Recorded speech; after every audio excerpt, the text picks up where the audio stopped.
시간이 되었습니다. 묵상기도 들으심으로 2022년 5월 8일 주일 2부 예배를 하나님께 드리겠습니다.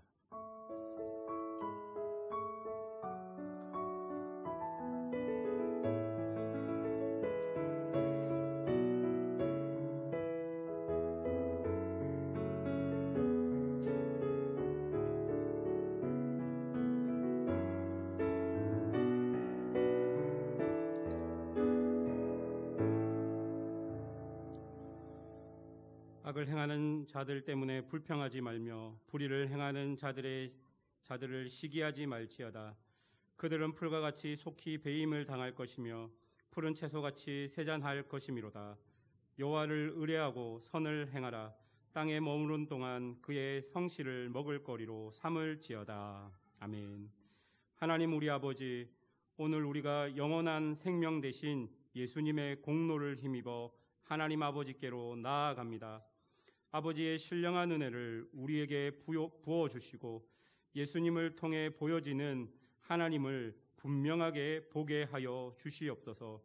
우리에게 주어진 삶의 자리에서 하나님의 뜻을 이루며 살아가게 하여 주시옵소서.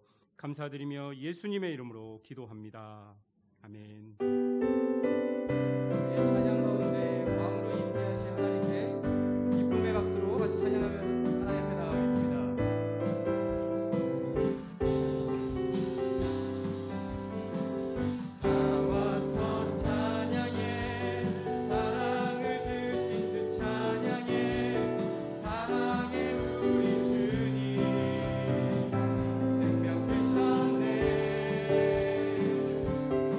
소리쳐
올려서 하나님 앞에 찬양하겠습니다.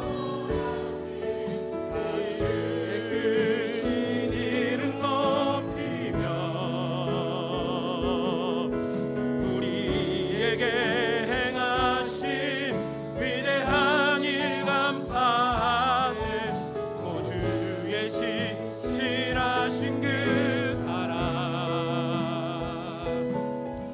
온 땅과 하늘 위에 계셔 홀로 영원하신 이름 높이며 우리에게 행하신 위대한 일 감사하세. 오 주의 신실하신 그 사랑 온 땅과 하늘 위에 계셔 홀로 영원하신 이름. 땅과 하늘 위에 계셔 홀로 영원하신 이름.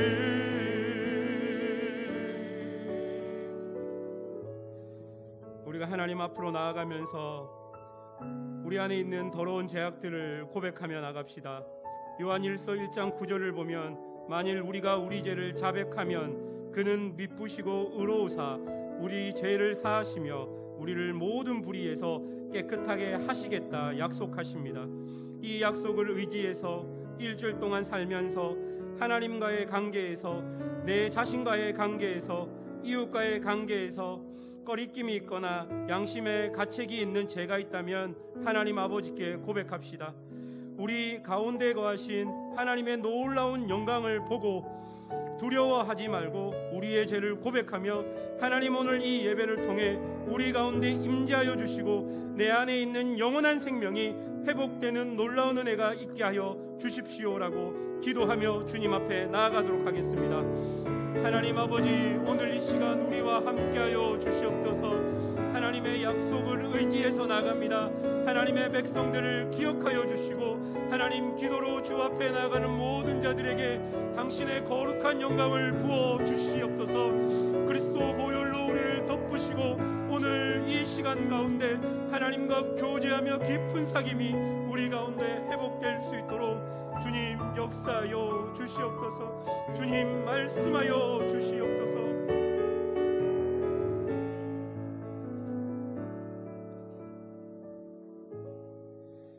사도신경으로 우리의 신앙을 고백하겠습니다.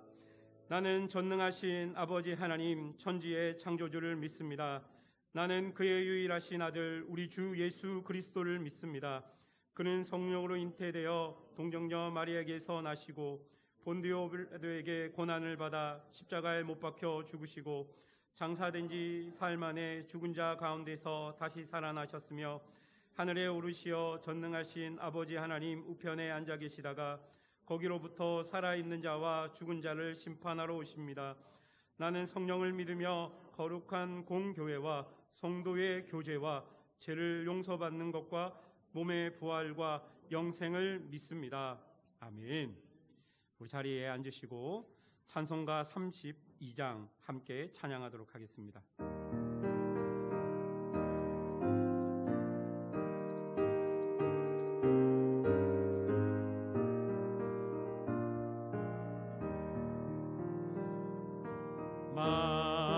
만유의 주제 존귀하신 예수 사람이 되신 하나님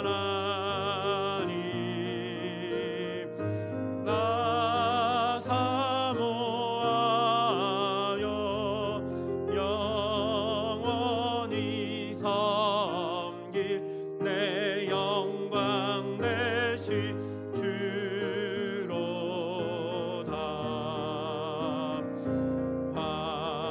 화려한 동산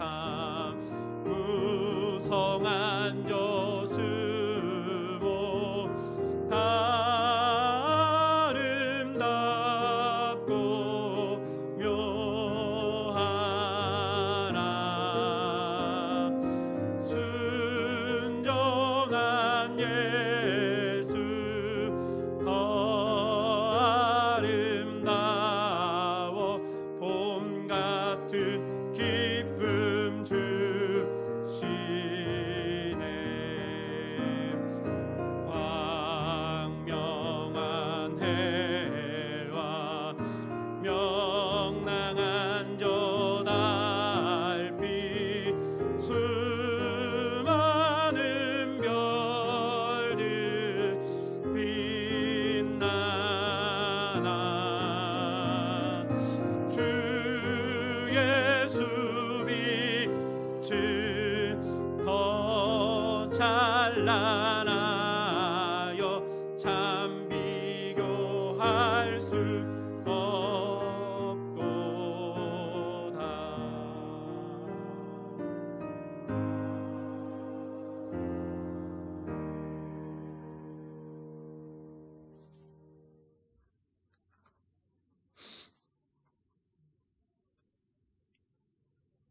자녀들아, 너희 부모를 주 안에서 순종하라.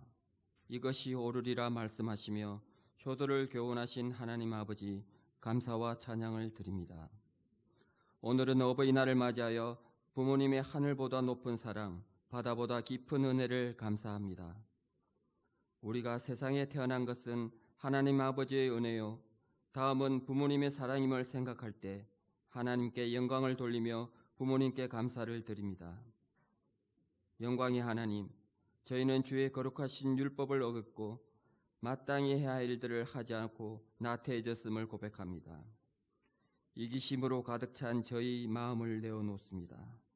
주님의 사랑으로 저희의 모든 이기심을 털어내어 주시옵소서.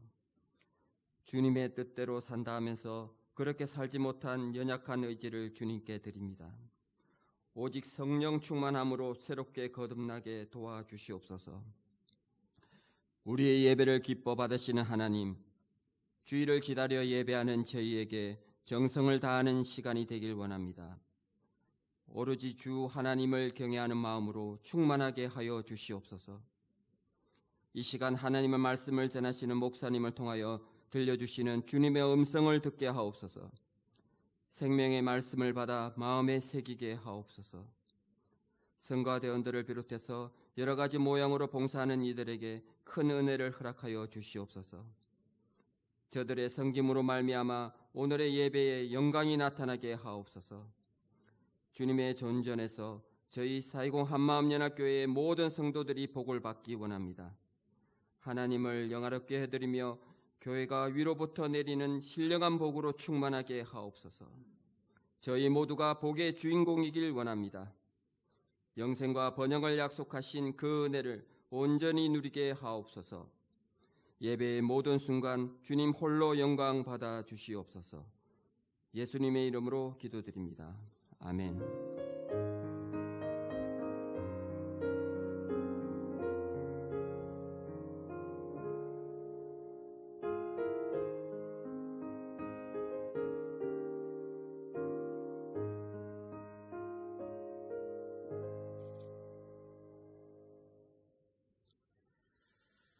오늘 우리에게 주시는 하나님의 말씀을 보겠습니다. 하나님의 말씀은 마가복음 13장 1절에서 13절까지의 말씀입니다.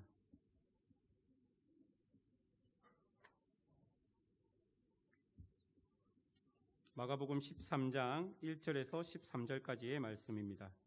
우리 한 절씩 교독하시고 마지막 절을 함께 읽도록 하겠습니다. 1절 제가 먼저 읽겠습니다. 예수께서 성전에서 나아가실 때에 제자 중 하나가 이르되 선생님이여 보소서, 이 돌들이 어떠하며 이 건물들이 어떠하니이까?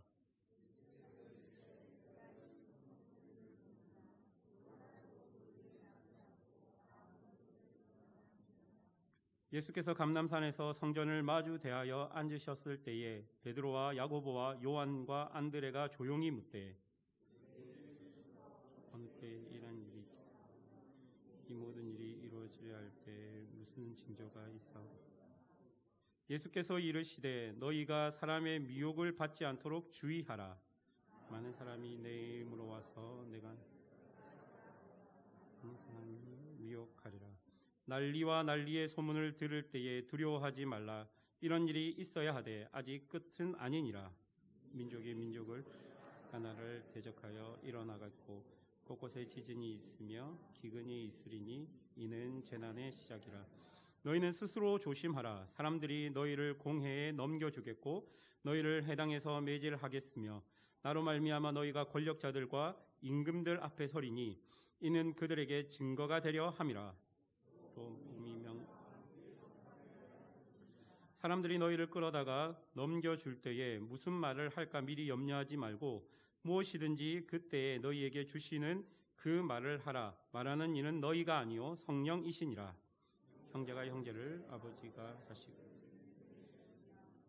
자식들이 부모를 대적하여 죽게. 함께 읽겠습니다. 또 너희에게 네 이름으로 말미암아 모든 사람에게 미움을 받을 것이나 끝까지 견디는 자는 구원을 받으리라. 아멘.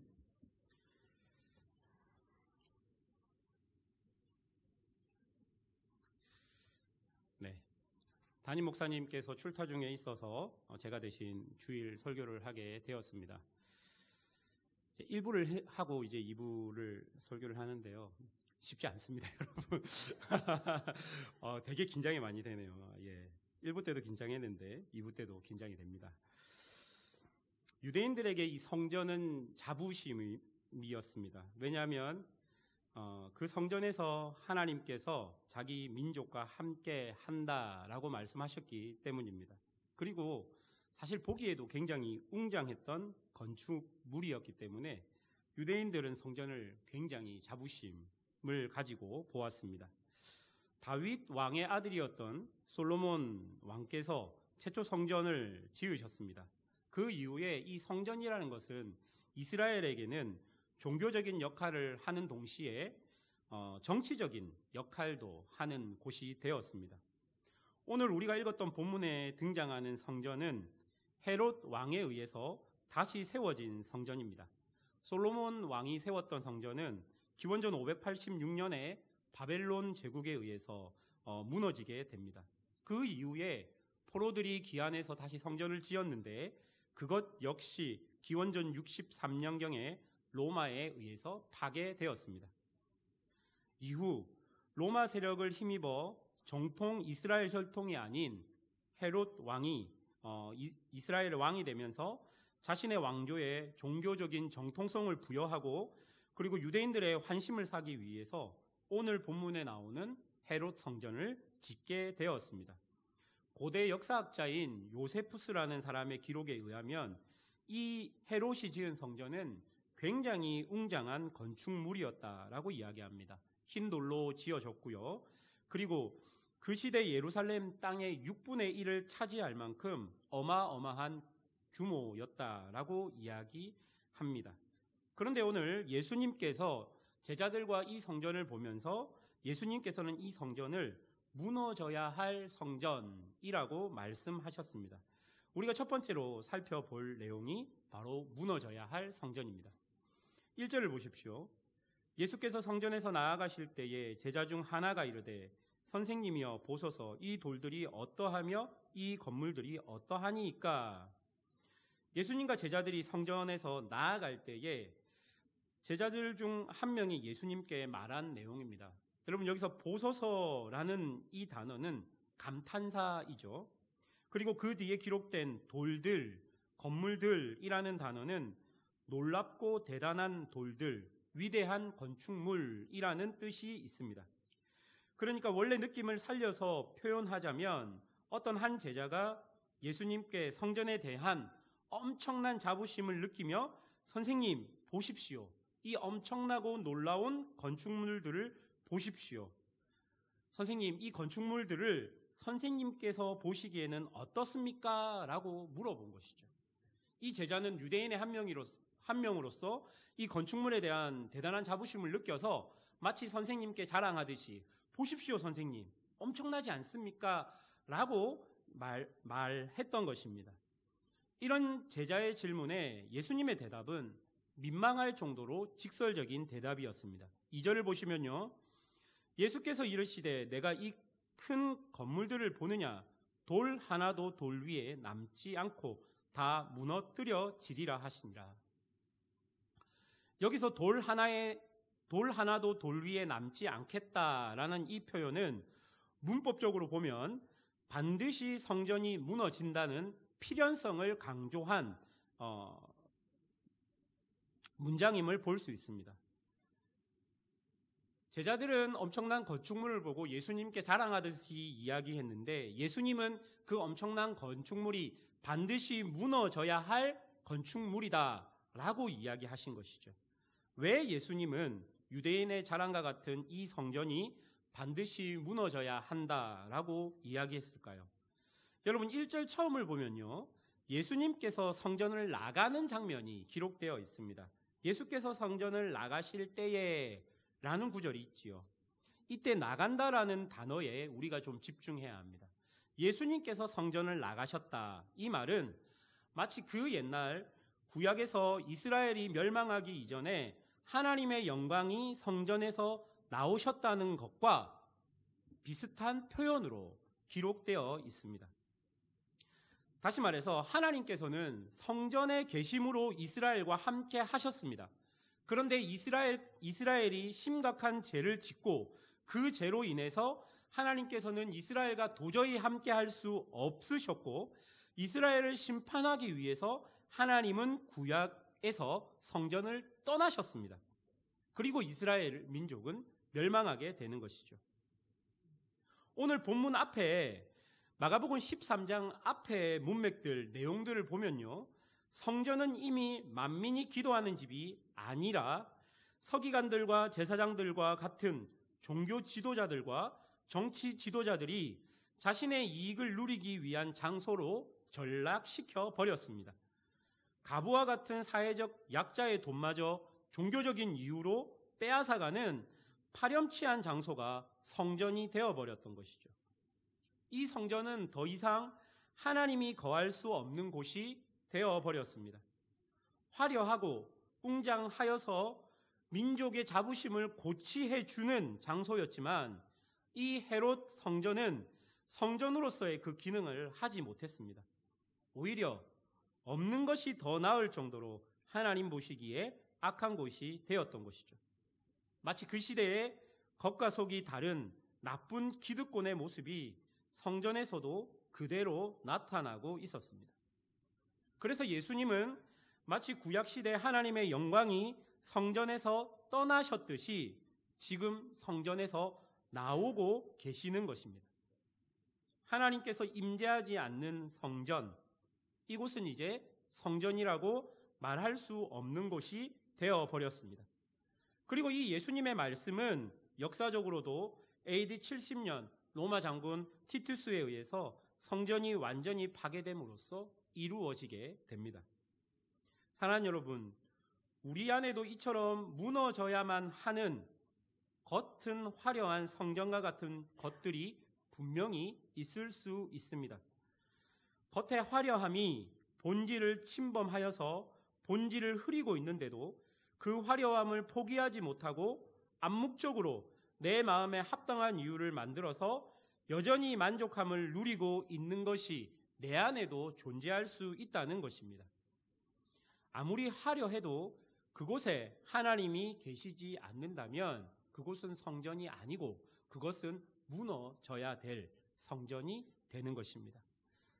여러분, 조금 더 실제적으로 적용해 보자면 여러분의 재물에 하나님이 계신지를 살펴보십시오.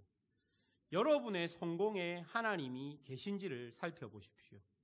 하나님께서 여러분에게 물질과 성공을 주신 이유가 무엇인지를 생각해 보십시오. 만약 하나님이 없다면 이 모든 것들은 서기관들이 주인된 성전과도 같은 곳입니다. 그러면 반드시 무너져야 할 성전이라는 말인 것이죠. 우리가 두 번째로 살펴볼 것은 징조를 묻는 제자들의 모습을 살펴보겠습니다. 이제 예수님은 제자들과 성전 맞은편에 있는 감람산으로 올라갑니다. 거기서 제자들은 이 성전이 무너지기 전 어떤 징조가 있을지를 예수님께 물어봅니다.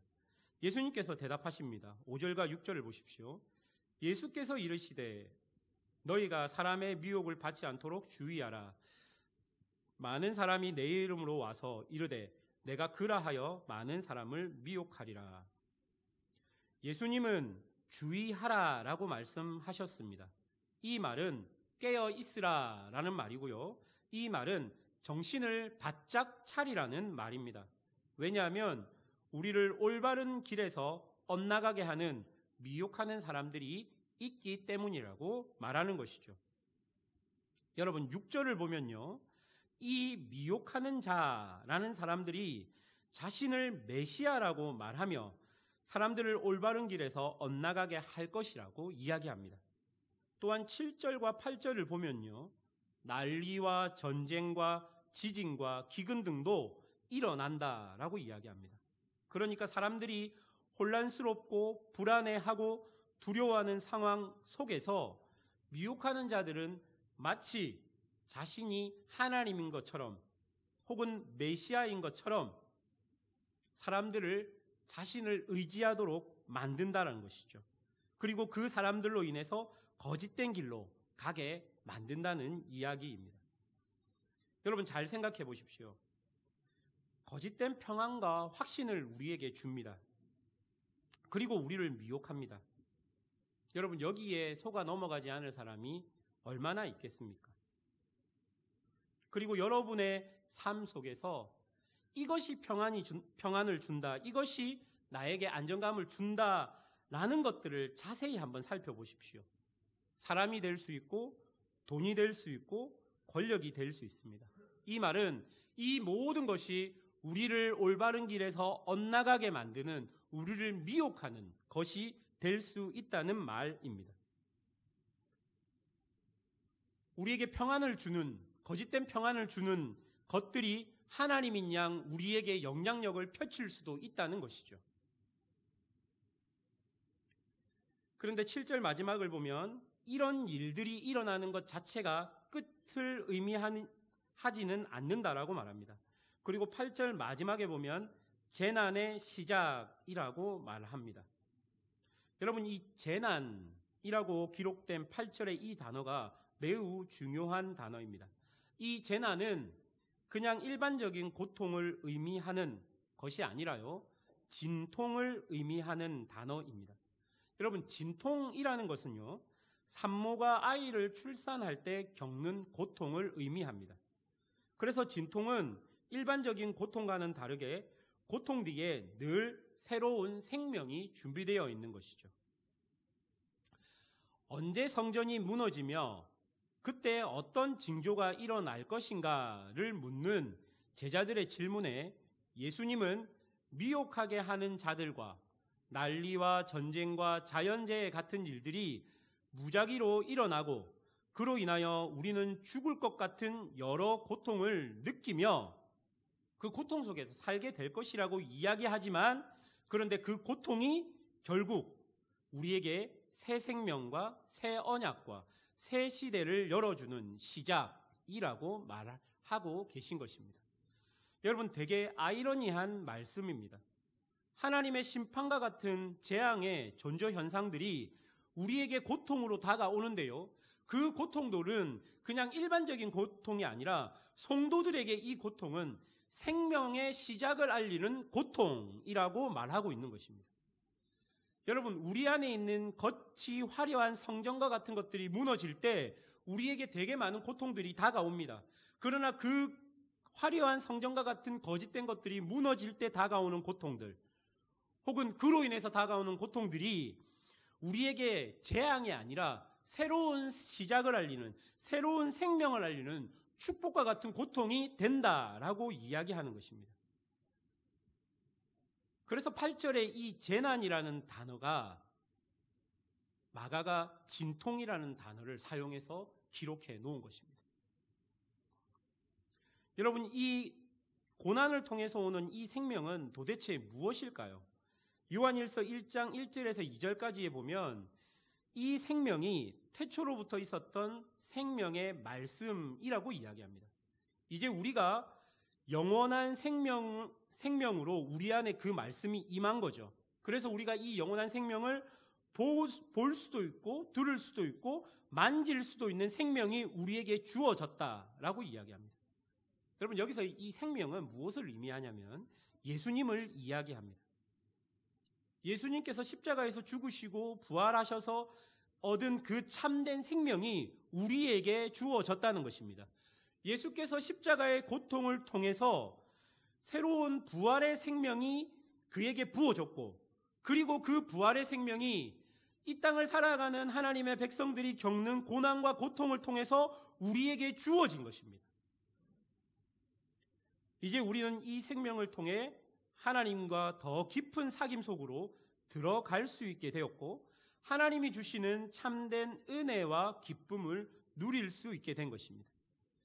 세상의 고난과 혼란이 멸망과 같은 여러 상황들로 다가오지만 영원한 생명을 가진 우리에게는 그런 모든 상황들이 새로운 시작, 새 언약의 시작으로 다가올 수 있다는 것입니다. 여기 앉아있는 하나님의 백성인 모든 성도들에게 그러한 새로운 생명이 이미 주어졌다는 것이고, 그 영원한 생명이 우리에게 있다는 것입니다. 그렇기 때문에 우리는 우리 안에 있는 거짓된 이 성전들을 완전히 무너뜨릴 수 있는 것이죠. 하나님께서 우리 안에 무너뜨려야 할 것들을 무너뜨리신다면 그것은 재앙이 아니라 은혜입니다. 물론 거기에 다가오는 혼란이 있을 수 있고 고통이 동반될 수 있겠지요. 그러나 여러분, 무너져야지 새롭게 시작될 수 있는 것입니다. 이스라엘 땅에 있는 그 겉만 화려한 그 거짓된 성전이 무너져야지만 예수님으로 인해서 새로운 성전, 예수님의 몸된 새로운 성전이, 십자가에서 죽으시고 부활하신 그 새로운 생명을 가진 그 새로운 성전이 세워질 수 있는 것이죠.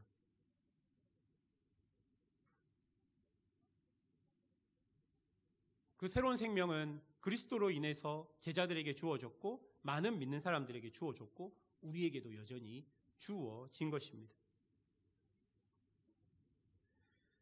우리가 세 번째로 살펴볼 것은 세워져야 할 성전이 무엇인지를 살펴보아야 합니다. 여러분, 이미 우리 안에는 새로운 시작된 생명이 존재하고 있고 주어져 있습니다. 그런데요, 이렇게 시작된 생명을 이제 우리 원수들은 우리가 이 생명을 포기하도록 계속해서 우리를 시험하고 유혹하고 공격할 것입니다. 9절을 보십시오. 9절을 보면 너희는 스스로 조심하라 라고 또 이야기합니다. 5절에서 조심하라, 주의하라 라고 이야기했는데 9절에서도 똑같이 이야기합니다. 무엇이냐면요, 여러분, 정신을 바짝 차리라는 것입니다.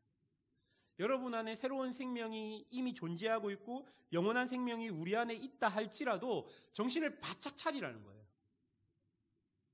왜냐하면 만만치 않은 공격들이 우리에게 다가올 것이기 때문입니다.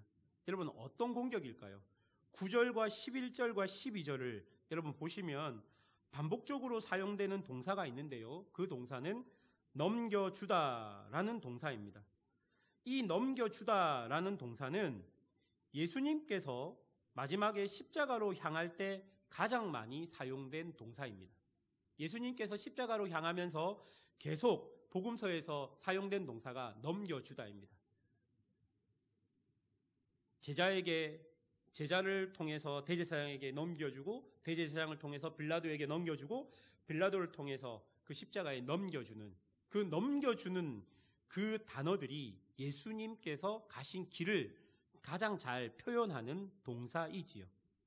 즉 다시 말해서 이 넘겨주라는 동사는 십자가를 향해 가신 예수님의 모습을 우리에게 보여줍니다. 그리고 이것은 또한 예수님을 따라가는 교회와 제자들이 가야 할 길을 우리에게 동일하게 보여주는 것입니다. 여러분, 오늘 이 마가복음을 쓴 마가라는 사람이 이런 동사들을 이용해서 교회들에게 이야기하는 것, 성도들에게 이야기하는 것은 새로운 생명을 가진 이 교회와 성도들이 가야 될 궁극적인 길을 이야기해주고 있는 거예요. 예수님께서 넘겨짐을 당하면서 십자가로 갔듯이 우리 역시 예수를 따르는 하나님의 백성으로 그 길을 따라가야 된다라는 것을 이 넘겨주다라는 동사를 통해 우리에게 이야기해주고 있는 것이죠.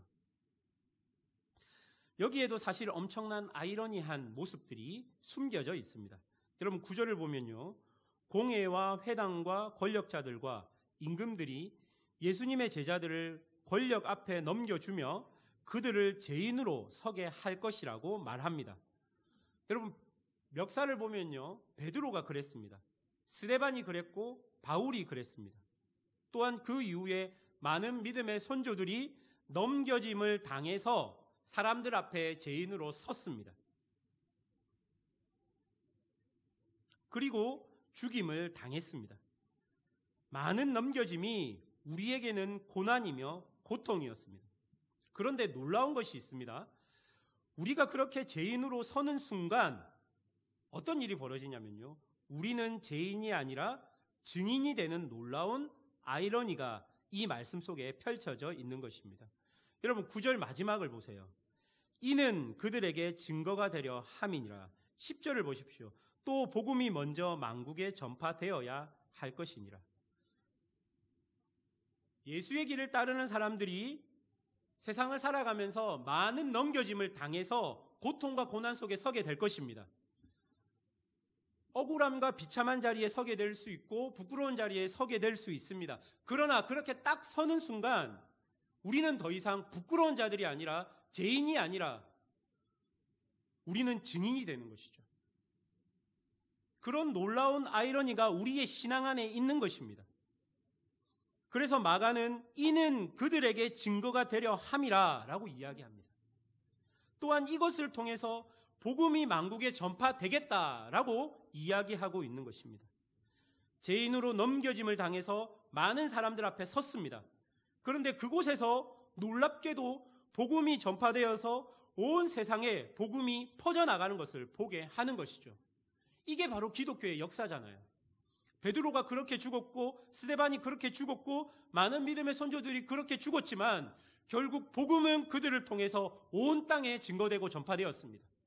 하나님을 믿는 백성들이 부끄러운 상황 속에서 믿음을 지키기 위해서, 어려운 상황 속에서, 억울한 상황 속에서 믿음을 지키기 위해서 믿음을 지키며 그 땅에 서 있을 때 그곳으로 인해서 이 땅에 하나님이 계신 것이 증거되고 전파된다라는 것을 우리에게 말해주고 있는 것입니다. 그리고 11절을 보십시오. 사람들이 너희를 끌어다가 넘겨줄 때 무슨 말을 할까 미리 염려하지 말고 무엇이든지 그때에 너희에게 주시는 그 말을 하라. 말하는 일은 너희가 아니요 성령이시니라. 여러분, 마지막을 보세요. 이는 너희가 아니요 성령이시니라. 성령님께서 갑자기 여러분 어디서 나타나셨을까요? 오늘 본문을 전체적으로 보면 1절에서 예수님께서 성전에서 나오시는 장면이 기록되어 있고요. 그리고 11절을 보면요, 성령님께서는 예수님의 길을 따라가다가 죄인으로 공격받고 있는 성도들과 함께 계신다라고 이야기합니다. 여러분, 이 1절과 11절을 통해서 이것을 쓴 마가의 의도를 우리가 정확하게 보아야 합니다.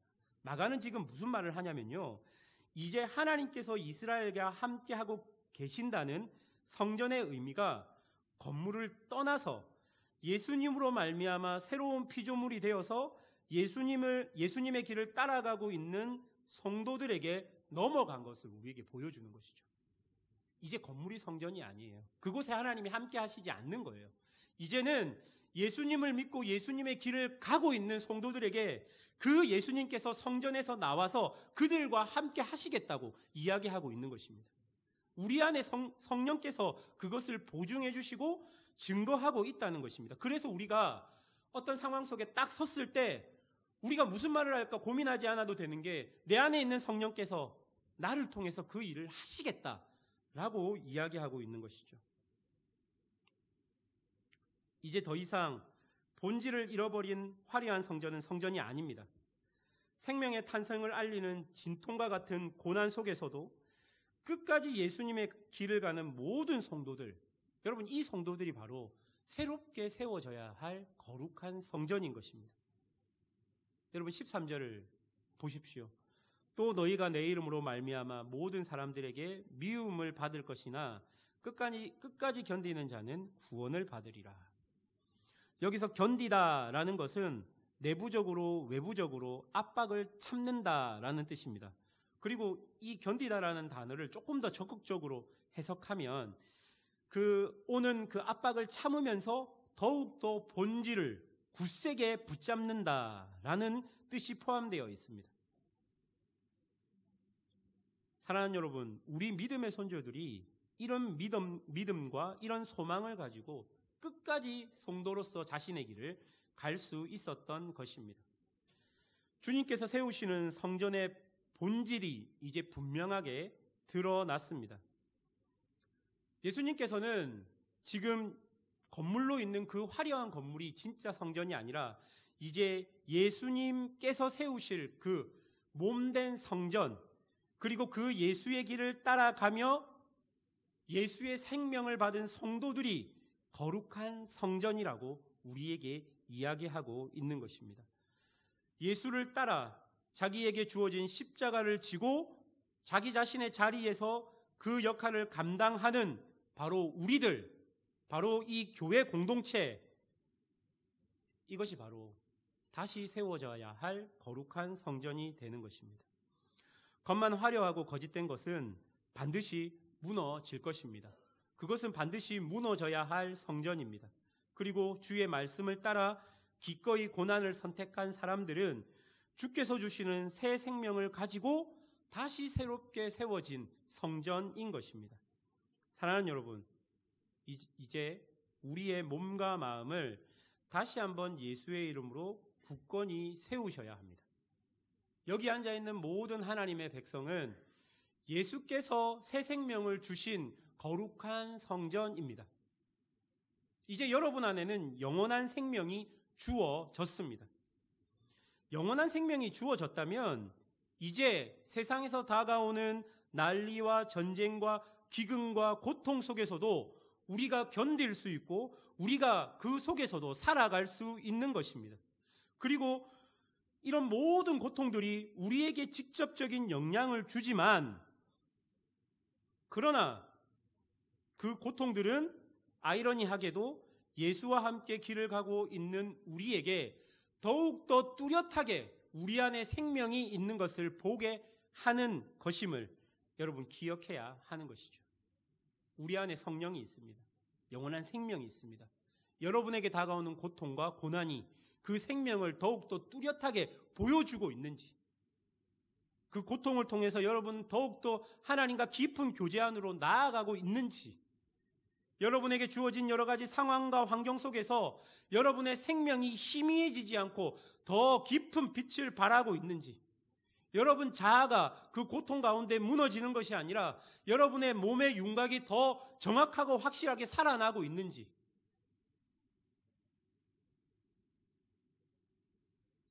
오늘 마가복음 13장은 우리에게 그것을 요구하고 있는 것입니다. 생명을 가진 자로, 영원한 생명을 가진 자로 이 땅을 살아가라 라고 이야기하고 있는 것입니다. 사랑하는 여러분, 우리에게는 새로운 생명이 주어졌고 또한 성령께서 우리와 함께 하심으로 우리를 끝까지 인도할 것입니다. 그로 인해서 성도는 고난 속에서도 주를 만날 수 있는 것입니다. 말씀을 맺겠습니다. 내 안에 무너져야 할 거짓된 성전과 같은 것들이 분명히 있을 것입니다. 그것이 무엇인지 여러분 면밀하게 한번 살펴보고 그 무너져야 할 것들을 빨리 무너뜨리십시오. 하나님과 함께하지 않는 죄물, 하나님과 함께하지 않는 성공, 거짓된 자아들, 그것들이 무너져야 될 성전입니다.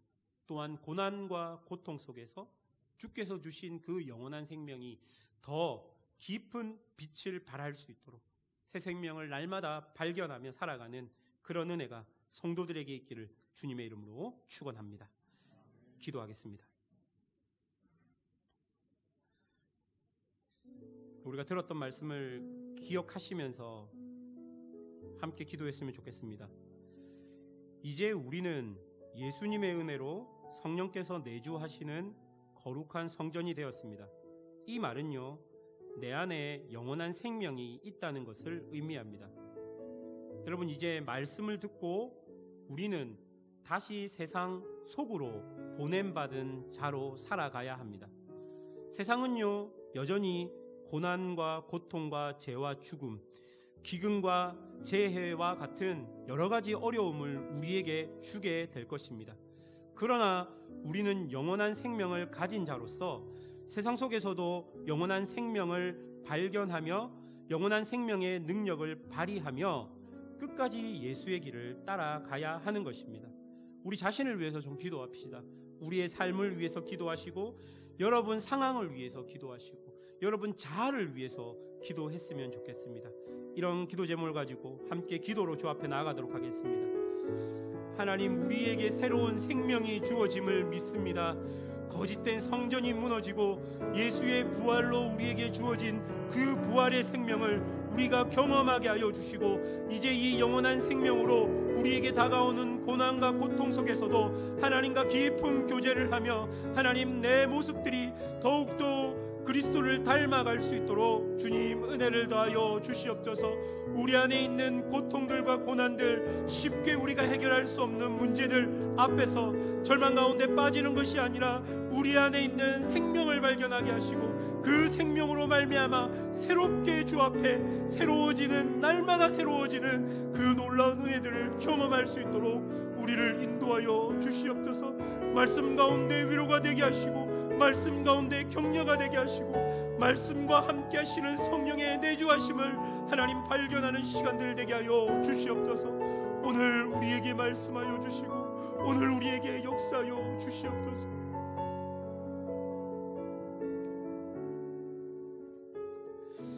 사랑하는 주님, 당신의 거룩한 자녀들을 붙들어 주시옵소서. 우리 안에 있는 영원한 생명을 발견하게 하시고 그 생명을 발휘하게 하셔서 하나님, 거룩한 성전으로 이 땅을 살아가는 믿음의 성도들 되게 하시고 여러 가지 상황 속에서도 견디며 이기며 주의 길을 포기하지 않고 끝까지 갈 수 있는 믿음을 우리에게 허락하여 주시옵소서. 감사드리며 예수님의 이름으로 기도합니다. 아멘. 찬송가 213장 부르심으로 준비하신 헌금을 하나님께 드리겠습니다.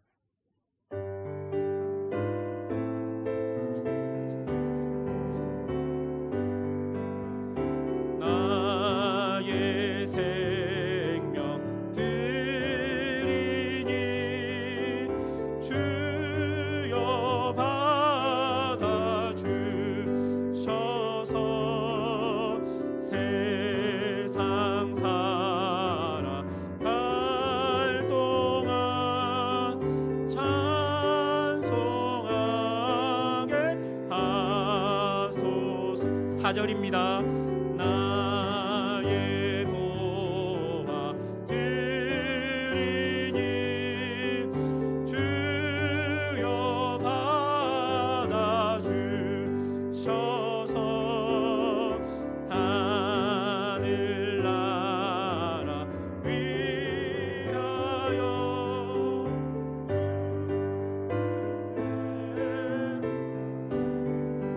소서.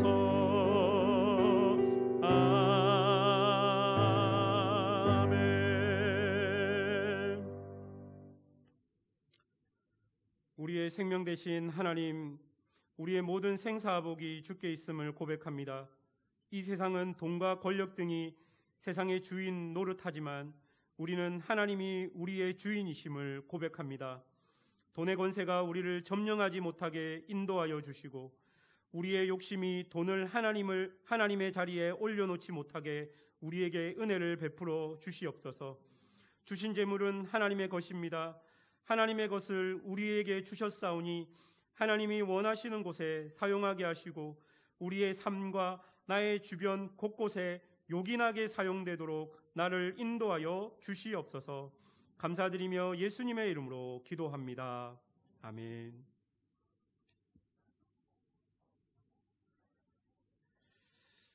네, 교회 소식 알려드리도록 하겠습니다.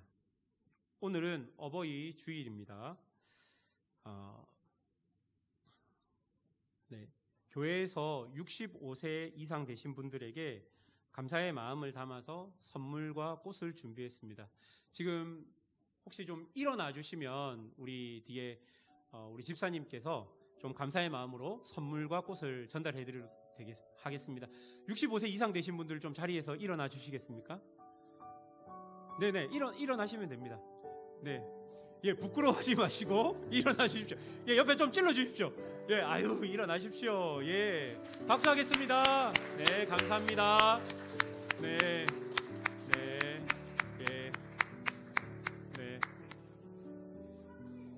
네, 네, 예, 위에도 다 전달이 되었나요? 네, 감사합니다. 예, 네, 오늘 집으로 돌아가셔서 한국에 계신 부모님들께 전화하시면 좋을 것 같고요. 혹시 자녀들이 전화 안 하면 먼저 전화하십시오. 그래서 어버이날인데 통장에 뭐가 안 들어왔더라, 뭐 이런 말씀. 예, 예, 아무튼 감사합니다. 예, 오늘 오후 3시에 4층에서 교육위원회 모임이 있습니다. 대상자들은 다 참석해 주시면 감사하겠습니다. 그리고 다음 주 5월 15일 오후 2시 30분에 5층 사랑실에서 운영위원회가 있습니다. 기억해 주시고요. 교우 동정입니다. 우리 이정혜 집사님께서 한국으로 귀국하게 되셨습니다. 3부 예배 때 인사하실 거고요. 그리고 부고 광고입니다. 신원욱 성도님 부친 되시는 신이갑님께서 소천하셨습니다. 우리 심연숙 집사님 시부모님 되십니다. 네. 그리고 이수원 성도님께서 이제 수료하시는데요. 이것도 3부에 있을 예정입니다. 예, 담임 목사님께서는 한국에 출타 중에 계시고 한국에 잘 도착하셔서 지금 여러 가지 일정들을 소화하고 계십니다. 아마 이제 금요일이나 토요일쯤에 이렇게 다시 호치민으로 돌아오게 되는데요. 여러분 특별히 좀 기도해 주시고, 한국에 가셨는데 목사님께서 코로나를 한 번도 안 걸리셨어요. 그래서 지금 되게 이게 걱정하는 마음으로 나 걸리면 안 되는데 이런 마음으로 지금 한국에서 계신데 무사히 잘 일정대로 돌아올 수 있도록 여러분 생각날 때마다 그렇게 기도해 주셨으면 감사하겠습니다. 네, 우리 함께 일어나셔서 파송의 찬양하시고 축도로 예배를 마치도록 하겠습니다.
지금은 우리 구주 예수 그리스도의 은혜와 하나님의 사랑과 성령의 교통하심이 오늘 함께 예배드린 모든 하나님의 백성 머리 위에 지금으로부터 영원토록 항상 함께 있을지어다. 아멘.